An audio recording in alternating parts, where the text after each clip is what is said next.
Ya, assalamualaikum nih, Mas, Kak. Wah, Salam.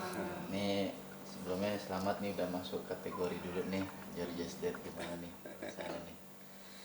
Ya sebenarnya berterima kasih buat pihak penyelenggara yang mungkin ngerasa kalau aku pantas dimasukkan ke dalam acara tersebut untuk nominasi tersebut gitu kan.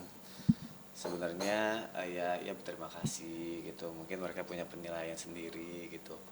Setiap orang pasti kalau ditanya gorgeous itu apa, ya setiap orang untuk anak-anaknya kan pasti kan memang ayah terbaik bagi mereka sang anak gitu ya. Kalau misalnya untuk dalam suatu ajang kan, kalau aku ngerasa kalau aku pribadi aku masih jauh dari kurang lah. Aku masih harus banyak memperbaiki diri, perbaiki keluarga aku dulu, terus mengajarkan banyak hal dulu ke keluarga aku gitu. Karena takutnya tiba-tiba nanti ketika akhirnya bisa terpilih ternyata tidak seperti apa yang ditampilkan, kan itu yang sangat disayangkan gitu ya. Karena mungkin nanti para pemilih yang sudah memilih melihatnya kok begini gitu. Takutnya kan apa yang ditampilkan di TV itu kan sebenarnya kan menjadi penilaian banyak orang dan mengajarkan banyak hal ke orang-orang yang menonton gitu. Jadi ketika akhirnya aku kalau misalnya nanti menang ternyata tidak seperti sebaik yang dikira, kan takut sayang membawa nama aku, nama orang juga, nama orang yang sudah milih juga gitu. Jadi kalau aku sih lebih ya bersyukur alhamdulillah gitu kalau misalnya menurut mereka uh, layak untuk ada di sini bersama teman-teman yang lain. Semua layak, semua punya para penggemarnya masing-masing, semua punya orang-orang yang disayangnya masing-masing gitu. Semua berhak memilih siapapun yang ada di situ gitu.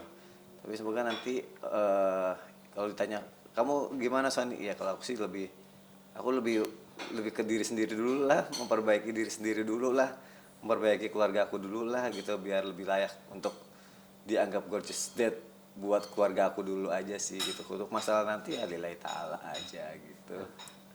Kak Vero sendiri gimana nih Georgia's Dead nih di mata? Eh, Kalau buat aku ya, sebagai seorang istri dan aku melihat dia gitu dinominasikan ini, eh, aku sebagai istri bilang ya dia pantas sih gitu. Karena memang gini, aku melihatnya dia berhasil menjadi seorang bapak yang baik gitu, memberikan cinta kepada anak-anaknya.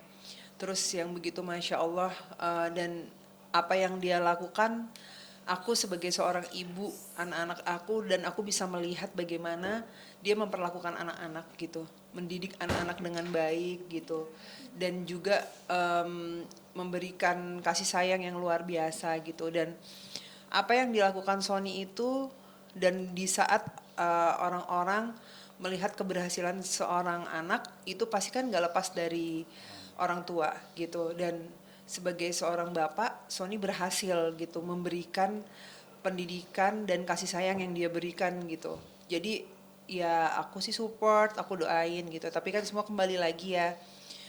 Kalau aku sih, siapapun nanti yang menang ya itu berarti mungkin pilihan terbaik untuk masyarakat. Tapi kalau buat aku ya dia yang terbaik gitu. Karena memang dia ayah yang luar biasa, bisa menjadi ada di titik anak-anak bisa menjadi seperti sekarang. Semua itu nggak lepas dari pendidikannya suami aku gitu. Iya, masya Allah banget nih Mas, sampai saya juga pernah beberapa kali baca artikel dan nonton podcast Ya. anak-anak juga bener-bener ada nih sosok seorang ayah nih gimana nih? Masya Allah. Ya sebenarnya kan sebagai orang tua, ketika kita menyayangi anak kita dengan setulus hati, pasti kita menaruh harapan kepada anak kita. Ketika kita menaruh harapan, pasti ada effort dan cara-cara terbaik yang ingin kita lakukan buat anak kita dan kita kasih buat mereka. Harapan itu tumbuh ketika orang tua itu memberikan kasih sayang, memberikan nafkah bukan hanya materi, tapi tanggung jawab juga buat mereka, ada di saat mereka tumbuh, mengajarkan banyak hal kebaikan, bukan hanya menjadi penikmat saja ketika mereka sudah besar. Oh anakku sudah besar, oh anakku sudah bisa berjalan, oh anak aku ternyata sudah berprestasi, tapi cuma jadi penikmat, tapi tidak menjadi bagian dari proses tumbuh kembang mereka. Itu yang sangat disayangkan gitu. Makanya aku bilang kalau misalkan nanti aduh apa Kak Sony gorgeous deh tapi ternyata aslinya ternyata aku tidak begitu kan sangat disayangkan gitu ya. Kalau aku pribadi aku lebih ke diri sendiri aja gitu karena nanti apapun yang ditampilkan di TV itu orang akan melihat, orang akan mengikuti gitu dan orang akan menilai gitu. Makanya kalau aku ke keluarga aku, yuk sayang kita sibuk apapun tumbuh kembang anak itu kita harus jadi bagian dari tumbuh kembang anak kita itu gitu karena sayang kalau kita cuma jadi penikmat doang aja gitu untuk masalah hafalan Quran apa segala macam. Soalnya kalau kita cuma serahin ke ustadz doang nanti yang dapat pahalanya ustadznya. Sampai hari tua doa-doa yang dihafalkan anak kita, al-fatihah yang dibaca anak-anak kita yang dapat pahala ustadznya. Tapi kalau kita menjadi bagian dari yuk menghafal sama mami sama dedi, yuk kita ulang hafalan. Begitu mereka hafal, begitu mereka mengamalkan hafalan-hafalan mereka, ya insya Allah lah kita akan ada kecepatan pahala juga di situ gitu. Makanya pentingnya orang tua kepada anak tuh mungkin ya kewajiban orang tua lah untuk keluar rumah mencari nafkah. Mungkin banyak sebagian orang tua juga yang nggak bisa hadir setiap saat untuk anaknya, tapi yang pasti di saat yang tepat mereka harus hadir buat anak-anak kita gitu. Ya terbukti di luar sana juga banyak jadi yang pengen punya keluarga kayak kalian Masya Allah, yang harmonis, yang Masya anak Allah. dengan orang tua juga menyatukan. Ada sebagian yang mudah-mudahan nggak terlalu banyak ya kan, maksudnya yang jauh dari orang tua melihat anak dekat dengan orang tua pun. Kalau menurut aku itu kan ibaratnya keberhasilan seorang anak itu dia bisa ada di sebuah titik itu karena dia mendapatkan sebuah cinta gitu, cinta dan kasih sayang yang tulus gitu. Jadi dengan adanya Sony ini membuka sebuah harapan untuk anak-anak lain yang mungkin dia mungkin sudah kehilangan orang tuanya atau apa gitu dan figur gitu seorang figur ayah gitu kan, dan pada akhirnya dia tahu bahwa oh ternyata kita bisa dapat figur itu lagi dari orang yang memang mencintai dan menyayangi kita gitu. Jadi sebenarnya figur apapun itu kalau sebenarnya dia bisa mendapatkan kasih sayang, sebuah semangat untuk dirinya, pasti insya Allah dia bisa menjadi anak yang lebih baik gitu. Maksudnya kehidupan kita bisa menjadi lebih baik. Ada juga kan banyak anak-anak yang nggak dibesarkan sama orang tuanya, udah kehilangan orang tuanya dari kecil, terus dididik sama tantenya, sama omnya, atau tiba-tiba diangkat anak sama seseorang, dia pendidikannya bisa jauh, bukan pendidikan ya, maksudnya tumbuh kembangnya bisa jauh lebih baik lagi gitu. Nah itu adalah sebuah pembuktian di mana kasih sayang dan cinta itu bisa didapatkan gitu, lahir memang dari dia mendapatkan cinta gitu, lahir dari cinta, bukan lahir Cinta dari itu- hubungan darah aja gitu. Ya, cinta itu ada karena adanya tindakannya. Tindakan itu bagaimana bisa menjadi sebuah cinta? Kita bertindak dengan doa kita, ikhtiar kita, dengan keikhlasan kita untuk merangkul, menjaga, merawat orang-orang yang kita sayang.